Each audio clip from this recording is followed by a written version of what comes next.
As Iyanla Van Zant once said, it's important that we share our experiences with other people. Your story will heal you, and your story will heal somebody else. At Project Sleep, we believe that your stories matter, which is why we train people with sleep disorders on how to share their stories through our Rising Voices program. This Rising Voices podcast series features a variety of firsthand stories from people living with sleep disorders around the world. Each person's story offers unique and important insights. Welcome to Project Sleep's podcast. Project Sleep is a 501c3 nonprofit organization dedicated to raising awareness and advocating for sleep health, sleep equity, and sleep disorders. I'm your host, Julie Flagar. We're so glad you're here as we work together towards making sleep cool. On this podcast, all guests express their own opinions.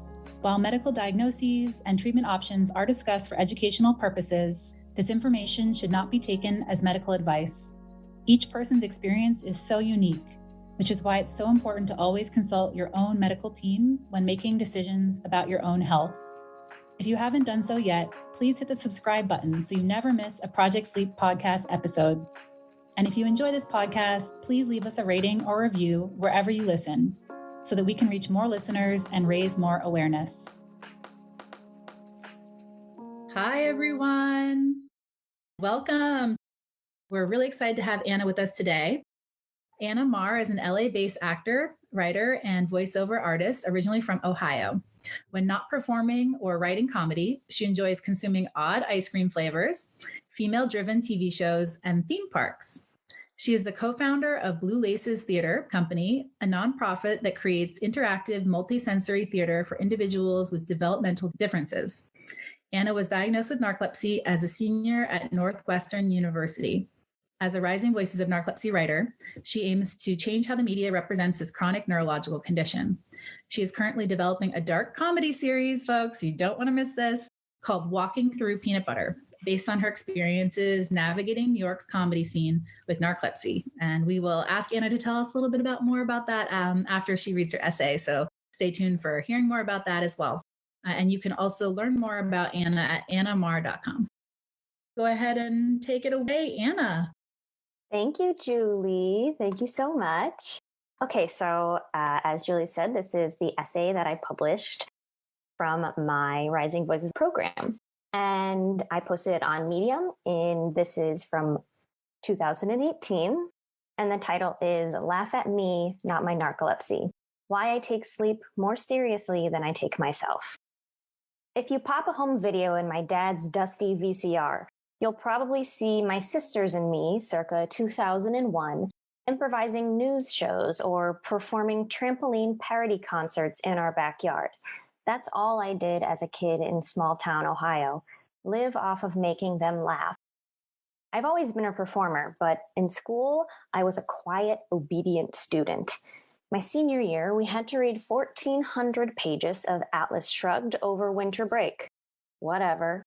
I devoted every day to reading, and every day, tiny anvils attached to my eyelids and slowly dragged them shut. I tried to fight, but I was helpless against my new foe, sudden, debilitating sleepiness. The next year, as a college theater major, I needed pre-rehearsal naps.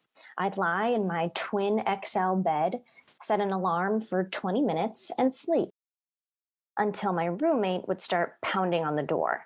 She'd talk to me, but I couldn't roll over, yell, or even open my eyes, like I was bound by an invisible straitjacket.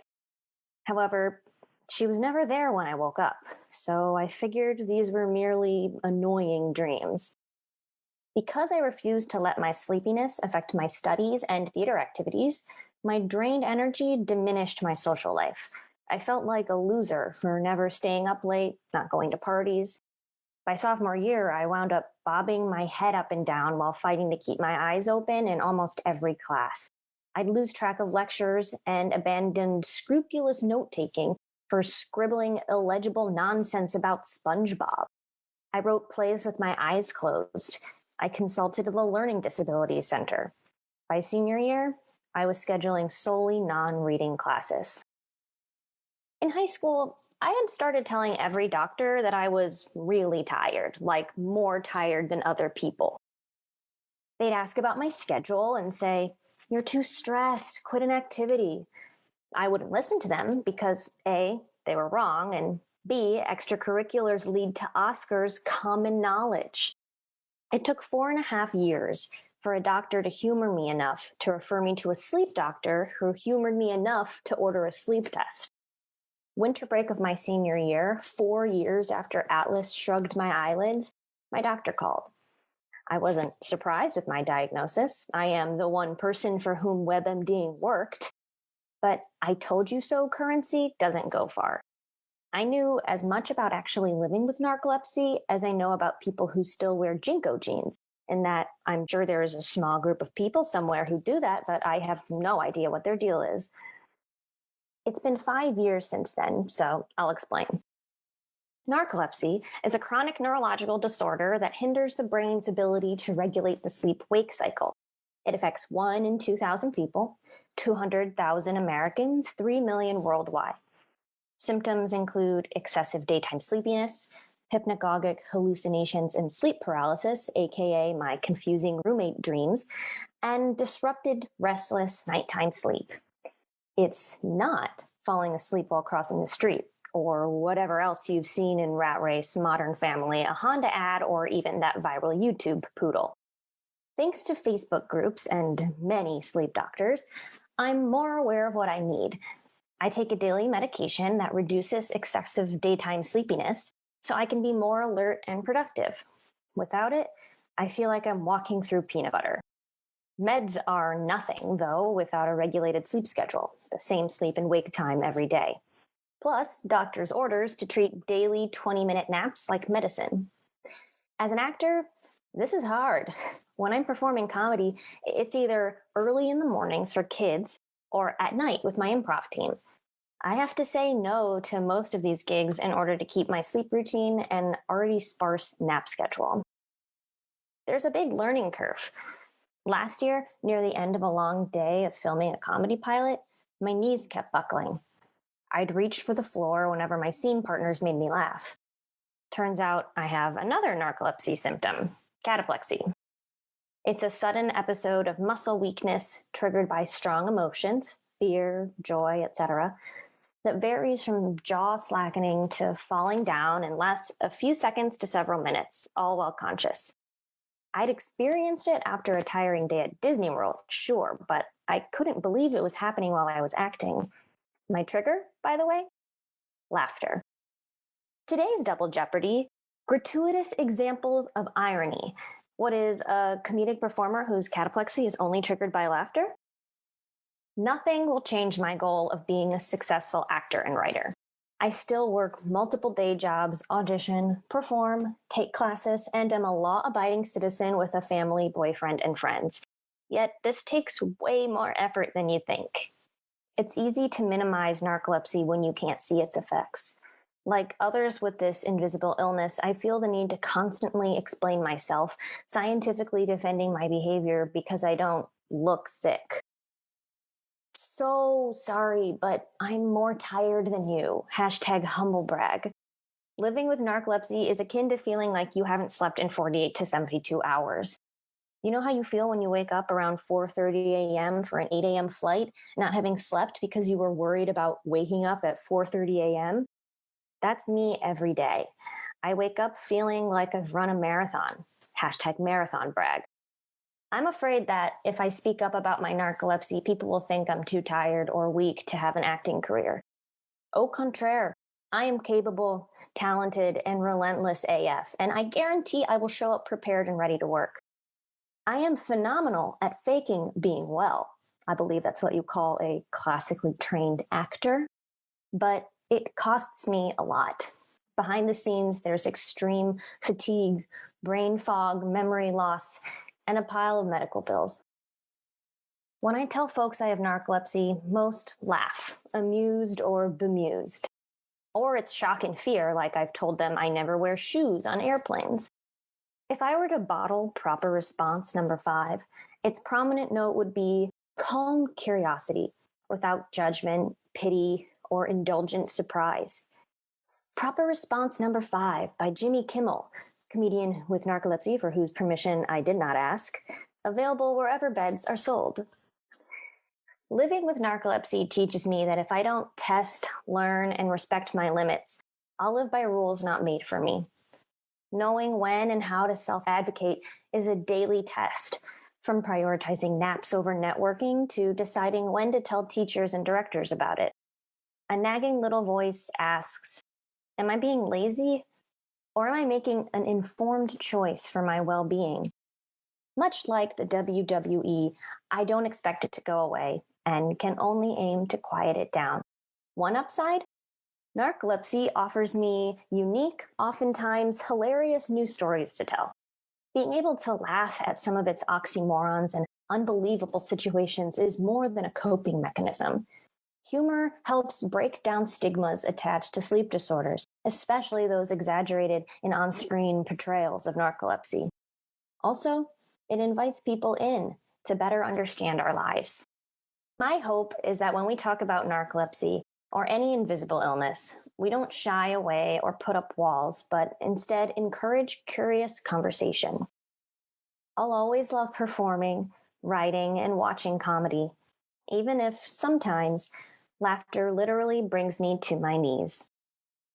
Diana, thank you so much for sharing your essay with us today. I love this essay. I know I'm Thank not the you. only one. There's so much in there. Like it's so packed with so many great analogies and so many important points. It's kind of a masterpiece of all those different things, really. My first question for Anna is what was the experience like as a writer in the program Rising Voices, and what was it like to get this published?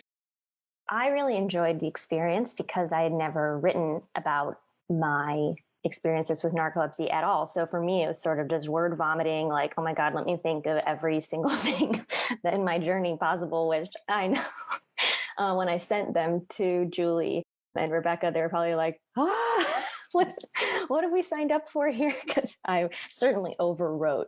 But I think it was super important for me to do so and reflect upon those things. So it was helpful just to process some stuff. But then I also really appreciated the outline that Julie had set up where, you know, you start off with getting the audience to know you and you start off at yourself and who you are personally, what your interests are, where you're from, anything about you to welcome the audience in so that they get to know you in the context of how these symptoms of narcolepsy began to show up in your life before you even mentioned the word narcolepsy.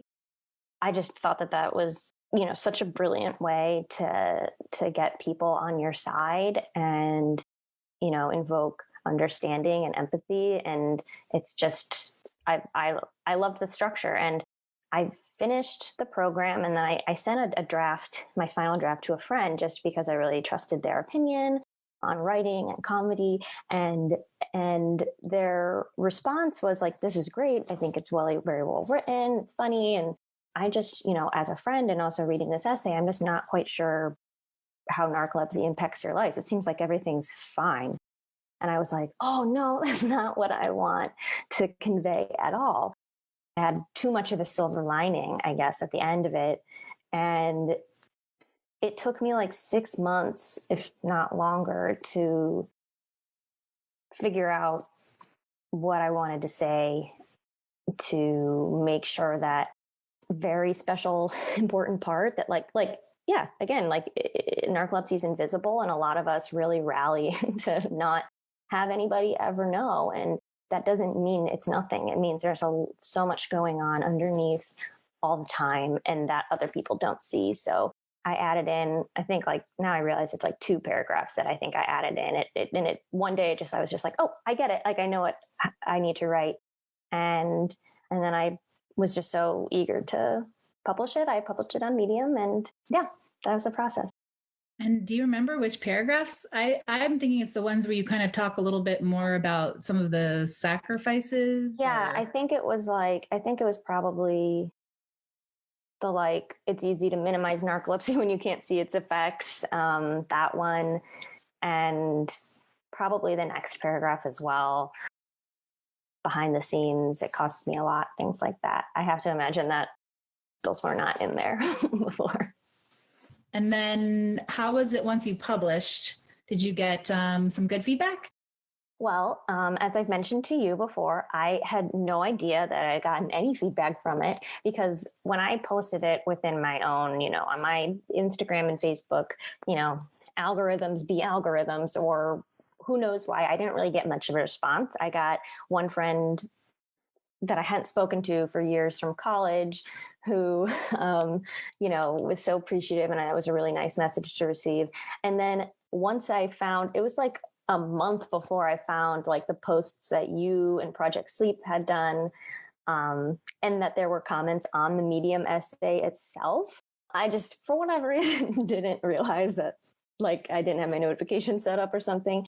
But to see all of that like within probably like the same day was like extremely powerful, because I'd never spoken out about my narcolepsy in any meaningful way up until that point.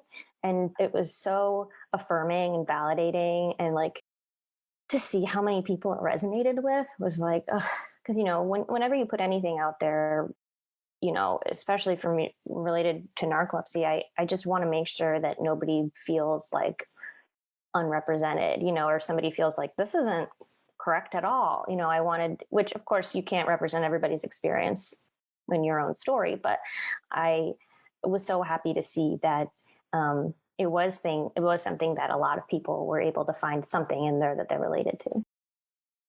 Today, would you leave it the same or would you make changes to it? So, yeah, I think that I really like the essay as it is because it is somewhat innocent in my journey, narcolepsy. It's, at a point where I'd figured a bunch of stuff out about how to live with, like, begin to make some choices about how I saw it existing in my life. But I more of the like nuanced, advanced living with narcolepsy issues, at least in my book, of like relationships and friendships and my journey with acceptance or grief, things like that. I hadn't gotten there yet. And so this is sort of, to me, like if I were to want somebody to read about narcolepsy in my life, this is like a great starting point. To me, this is like really encapsulates a lot of it, and from a basic level, that I still agree with all of it. And so that makes me feel, like there's nothing I disagree with here.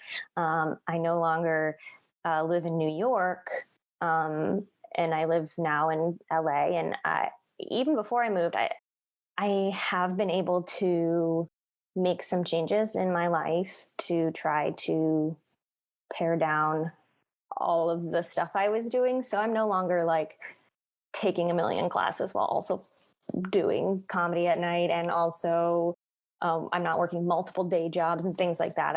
I've really worked to try to simplify my life as best as possible and focus. So that's a little bit easier to do. And I think that the voice that I said was like the WWE, where it's there and you just have to quiet it down. It's never going away. I think that has gotten quieter the more that I've gone on my journey to acceptance and setting boundaries and things like that.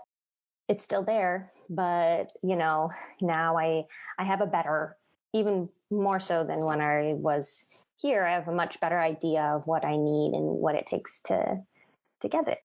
That's just such a like important point. So maybe what I'm hearing from you is that you might have more essays up your sleeve someday.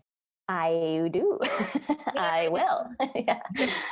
And other ways, of course, that you can share, because you're a very creative person in more ways. Not only are you a phenomenal essay writer, but we're going to get to some of your other writing that you've been doing and projects. So walking through peanut butter. And so tell us a little bit about this project, Anna.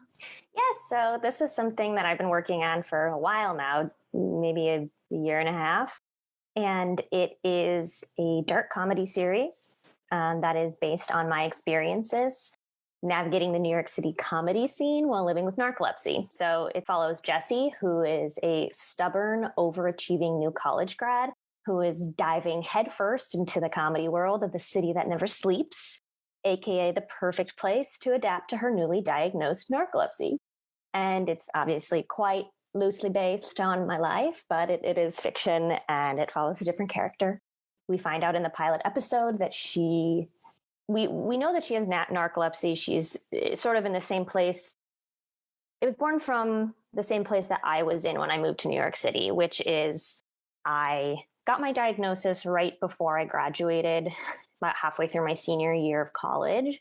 And I was basically given a pamphlet and a prescription and sent out the door. And so I thought, okay, I have a diagnosis and I have a prescription. I'm good. And, no 22-year-old is usually right about anything that they think so strongly is going to be the same their whole lives, And so I moved to New York and certainly was very naive about that. And I didn't realize I was carrying along, a invisible baggage of an extra suitcase that was living with a chronic illness, specifically narcolepsy. And so the series is sort of what it's like to unpack that invisible baggage suitcase. And part of that for me and part of that for the character of Jessie will be discovering that she has cataplexy, and her trigger is laughter, which is particularly difficult as a stand-up comedian when your trigger is you saying the punchline of a joke. And so that's what we'll follow along the series seeing. And my team and I filmed a 9-minute proof of concept, which is essentially like a short pilot episode, first episode. And we filmed that in New York right before I left, and we're almost finished editing it. This is really exciting. I just am so proud of you. I think this project is so fantastic. I just think it's so cool that this is a representation of narcolepsy. If they're interested in learning more about the series, they can go to our Instagram, which is Peanut Butter Series.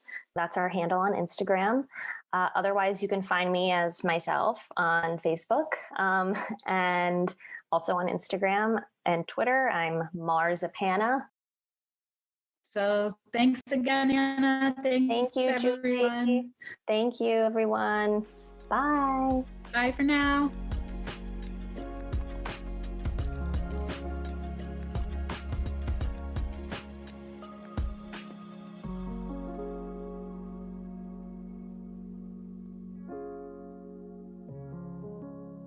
The Project Sleep podcast is produced by Carver Sound Productions. For more information on podcast production services, visit carversoundproductions.com.